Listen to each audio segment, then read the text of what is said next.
Hello everybody. I received a question the other day and wanted to answer it. It is with regards to, in New York State, are you required to use an attorney for a real estate transaction, either as a seller or as a buyer? I think in the case of this particular person asking the question, they're a buyer and they're just wondering if they can save the $1,200, $1,500 or so that they would spend on hiring an attorney. The answer is no one requires you to do anything. You suit yourself. If you feel like you can understand legalese, navigate the transaction, and not miss something or mess something up, then knock yourself out. But if you feel like you are not a lawyer, then it's probably a good idea to hire one. One technical note: if you're not hiring an attorney, you will have to, if you want to buy title insurance, you'll have to contact a title company directly, which is totally possible, and they're, like any other insurance provider, happy to provide anybody with insurance. So that's the short answer to a more complicated question that sort of really has to do with your competencies and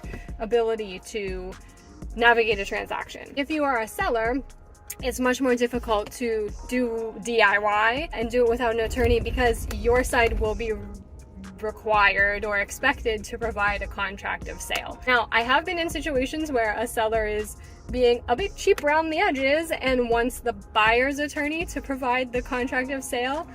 And as long as it's a straightforward transaction and they feel like they can read the document and ask for any corrections or tweaks and that is okay with them, then I suppose they can do that, but it's a very, very strange happening. So that's the answer to that question. You're not required by anybody to do it, but you don't have one at your own risk.